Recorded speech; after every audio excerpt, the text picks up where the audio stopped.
আচ্ছা, কখনো ভেবে দেখেছেন কি পশ্চিমবঙ্গে সরকার বদলায় ঠিকই, কিন্তু এর সাথে সাথেই আমাদের চোখের ডাক্তারদের পোয়া বারো হয় কেন?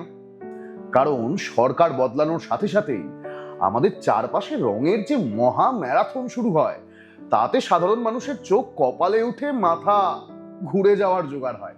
কখনো রক্তিম লাল, কখনো চোখ জুড়ানো নীল সাদা। আহা!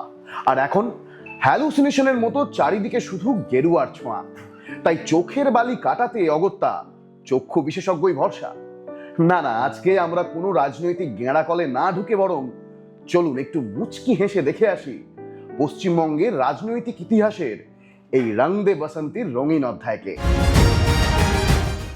নমস্কার, আমি দীপ্তজিৎ রায়চৌধুরী, বাংলা স্পিয়ার স্পেশালে আপনাদের স্বাগত। দেখুন, রাজনীতিতে রঙের ব্যবহার আজকের নয়। ছোটবেলায় মাস্টারমশাইরা বলতেন মন দিয়ে পড়ো, আর এখনকার রাজনৈতিক মাস্টাররা বলেন মন দিয়ে রং করো। বিশ্বজুড়েই ব্যাপারটা চল আছে। লাল মানেই ট্রেড ইউনিয়ন বা বামপন্থা, মানে মুখে যতই পরিমিতিবোধ থাকুক, পতাকায় একদম টকটকে লাল ব্যাপার। গেরুয়া বহু যুগ ধরেই হিন্দু জাতীয়তাবাদী রাজনীতির চিহ্ন। আর সবুজ তো অনেকেরই প্রিয় রং, প্রকৃতির রং, আবার অনেক রাজনৈতিক দলেরও। আর আমাদের বাংলায় নীল সাদা তো একসময় এমন ধাঁচে ঢুকেছিল যে মনে হচ্ছিল গোটা রাজ্যটাই একটা বিশাল স্মার্ট ভিলেজ হয়ে গেছে। তবে আমাদের এখানে রঙের ব্যবহার শুধু পতাকায় আটকে থাকেনি, কিন্তু সোজা এসে পড়েছে শহরের জামা কাপড়ে। চলুন ফ্ল্যাশব্যাকে একটু পেছনের দিকে যাই।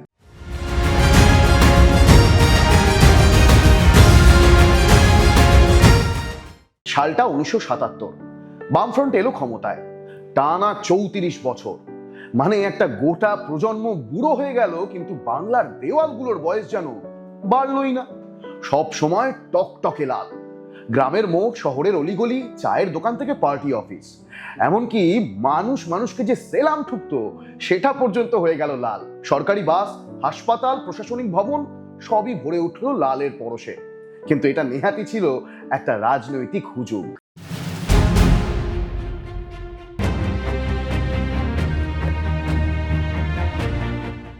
এরপর এলো 2011 সাল।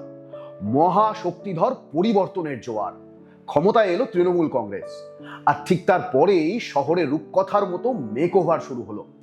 পার্লারে গিয়ে ফেসিয়াল করালেও এত তাড়াতাড়ি গ্লো আসে না যত তাড়াতাড়ি কলকাতার উড়ালপুল, সরকারি অফিস, স্কুল, হাসপাতাল থেকে শুরু করে রাস্তার রেলিং, ডাস্টবিন, এমনকি জ্যামে আটকে থাকা ডিভাইডার গুলো পর্যন্ত সব চোখের নিমেষে হয়ে গেল নীল সাদা।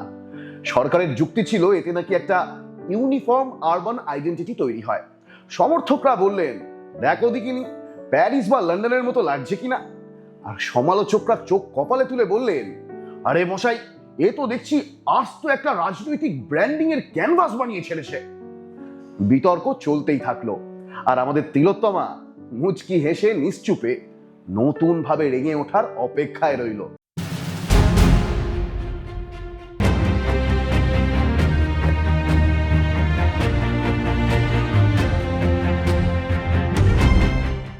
ও আমার বন্ধু চিকন কালিয়া, দিন বদলায়, ঋতু বদলায়, আর বাংলার রঙের তো রূপও বদলায়। তাই আমি কেমন আছি পরের ঘরে তোমারে পাশরিয়া, দয়া করে দেইখো আসিয়া। সময় কিন্তু এখন আবার নতুন কোনো মোড় নেয়ার অপেক্ষায়। সম্প্রতি দেখা যাচ্ছে আমাদের ঐতিহ্যের অহংকার, সেই ঐতিহাসিক মহাকরণকে পর্যন্ত রাতের অন্ধকারে কেমন যেন গেরুয়া টুনির আলোয় মুড়ে ফেলা হয়েছে।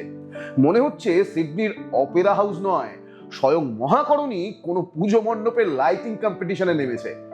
আর শুধু তাই নয়, খাস কলকাতার নবান্নের প্রধান হোর্ডিং বা নাম ফলকটি পর্যন্ত এখন গেরুয়া রঙে রাঙিয়ে ফেলা হয়েছে। সঙ্গে এও শোনা যাচ্ছে আমাদের চেনা নীল সাদা সরকারি বাসগুলোর রঙও নাকি অচিরেই গেরুয়া হতে চলেছে। এই রঙের হুল্লোড়ের মাঝে সবচেয়ে জমজমাট নাটকটা হয়েছে কলকাতার ঐতিহাসিক একাডেমি অফ ফাইন আর্টসের দেওয়াল নিয়ে। টিকিট কাউন্টারটাকে প্রথমে গেরুয়া করা হলো, অমনি আমাদের শিল্পীরা তেড়ে ফুড়ে এসে ব্রাশ নিয়ে সাদা রং চাপিয়ে একদম ধোপদুরস্ত করে দিলেন। বললেন সাদা কোনো রাজনৈতিক রং নয়, আর শিল্প নিয়ে রাজনীতিও ঠিক নয়, তাই সাদাই শ্রেয়। কিন্তু রাজনৈতিক ময়দানে কি আর অত সহজে দমে যাওয়া চলে? 24 ঘন্টা কাটতে না কাটতে এই বিজেপি বিধায়ক রুদ্রনীল ঘোষ নিজস্ব দলবল নিয়ে হাজির।